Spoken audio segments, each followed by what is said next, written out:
Hello, and today I just wanted to get on for two things actually. To let you know that my labs that I did, they did clear, and this means that I am back on the treatment of RINVOQ. We are giving it a second try. So what happened was we did get off of it because we felt that, I may have been having some side effects, and we know one of the known side effects of this is that it could put a tear in your intestines. So I was having some stomach pains, and I'm like, look, let's wait, whoa, let's make sure I'm still all there. So I'm all there still. My labs have cleared, and we're giving it a second chance. Now, I'm super excited about that because this disease, I'm not going to call it mine, this disease has just threw me back a few years, not doing well. It's completely out of control. Haven't looked at my SED rates, but I'm definitely going to see the inflammation, the numbers, what they are before I start, and then we'll see them go down. A second story that I'm going to be sharing is this. You, my fellow RA warriors, have asked me some questions, and I told you I'd be sharing a story with you soon. It's been a long time, but you know what? Tonight's the night to share that story. I had talked a lot in my previous videos about getting off the pain medicine as soon as possible, not wanting to, be on it, and really fighting to get off of it, even though I was having excruciating pain, and I finally did get off of it. I think it was like between 25 and 30 days after the surgery, I was finally able to not have to take the pain medicine anymore. And one of you questioned and said, why are you so worried about it? Especially because we live in chronic pain all the time, every day of our lives. And that's a fact. But let me tell you a story. The reason being is this. I do try to control my pain without any pain pills in the most natural way as possible. It's hard and it's a fight. And it's so much easier just to pop a pill, and it just takes all the pain away. You're like, oh my gosh, I could function. Not, it's not completely gone, but it makes you functional, right? Instead of working so hard to get through it. But let me tell you this. In the late 1990s, now mind you, I was diagnosed in 1991, but in the late 1990s, the pharmaceuticals had reassured that the pain pills that they were giving us don't worry about it, they're non-addictive. But by 2017, 47,000 people died of opiate overdose, including prescription drugs. 2017, 1.7 million people became addicted to those opiates. And that was costing us about $7 billion. Healthcare costs, criminal costs, rehab costs, loss of job, loss of productivity, those kinds, $78 billion.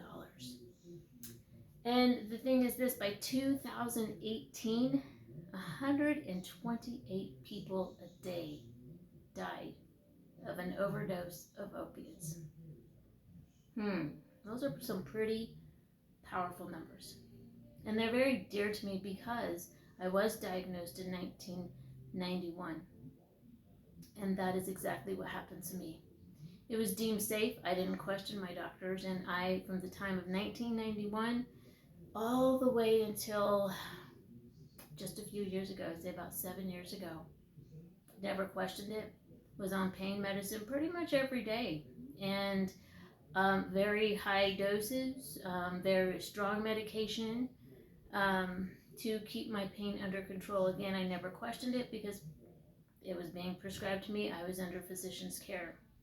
Unfortunately, what ended up happening was at 40 years old, I became pregnant with what you guys all know is my baby Lily, my baby Teresa, my lily of the valley. She came into our lives, and it was right after a hip surgery, and I was on 3 different pain pills when I found out. It became a fight for my child's life, my daughter's life, and for my life in the end. And what happened was I had a choice to make, and they said, well, you could stay on them and we'll have the baby when she's born.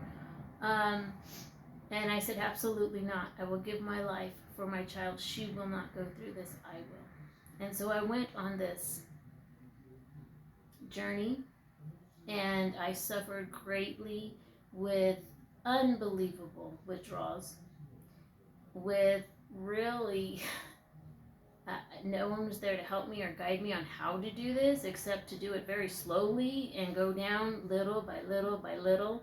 And so during this time, I'm going to tell you, it took 40 days and 40 nights, I've counted them, that I did not sleep. If I did, I would close my eyes and it would be about 3:34 every single morning where I might have fell asleep for 30 minutes. And I didn't think I'd survive because I didn't know how my body was surviving during that time of not having sleep.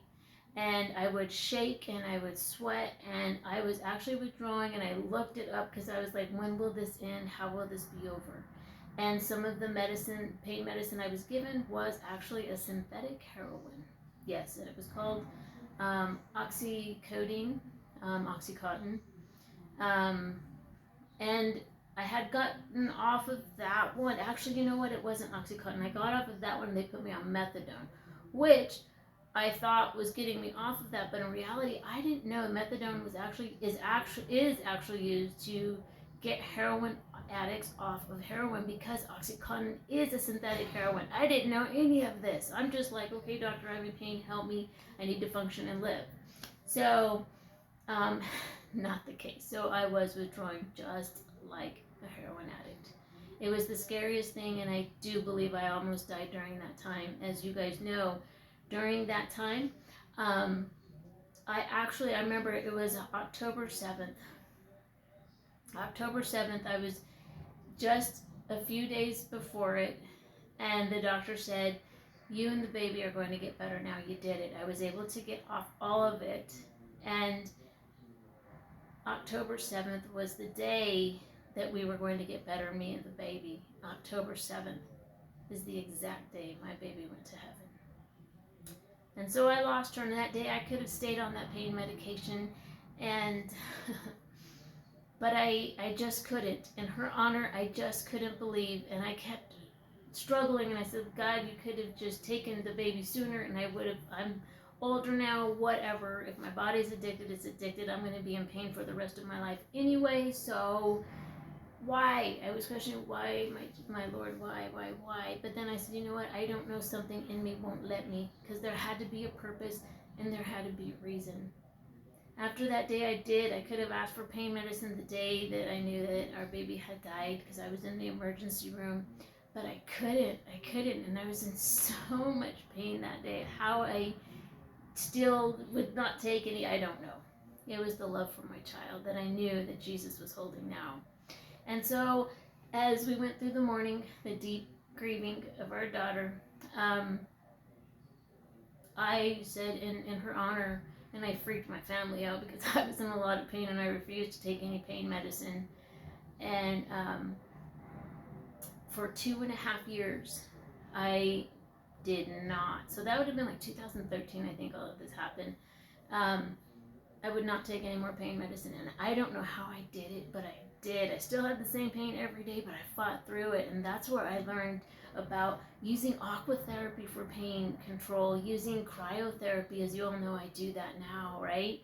And a few years later, I had to get my hand reconstructed. My family was freaking out, thinking, "Oh my gosh, she's gonna go through this and not take pain medication." No, I'm not that. I'm not that strong. So no. So that is why it is so important for me to get off these pain medications, because I never knew the damage that they were doing to me. I never knew that they were taking complete control over my body. Because what happened was, for me not to be able to go to sleep for 40 days and 40 nights, my body was completely out of control, just shaking like crazy. Just I can't even explain it. I just felt like I was crawling out of my skin. I put a hole in our living room where our couch is, because I was rocking so hard back and forth just to get that crawling out of your skin feeling gone. And I actually had, I think they call it restless leg syndrome, where I lost complete control and I was in so much pain, control of my legs, they just start jerking out of nowhere, and that is a symptom of withdrawal. I did later learn, as is sneezing. Did you know sneezing is a part of withdrawal? So yeah, it's just craziness, just lost all function of my body, and I swore I'd never put my body through that again. So that is my story, and to see the damage it did to my body, I can't. Are there days that I have to use pain medicine? Absolutely. But I have to be at definitely a level 10. And unfortunately, I am still living with the consequences of having been on pain medications from the age of 18 to 40, because 40 was when I had the baby and miscarried. And I'm 47, almost 48 now, so about 7, 8 years ago. And I'm just telling you, I know what it's doing, and I'll never let it do that to my body again. Will I use it for surgeries? Yes.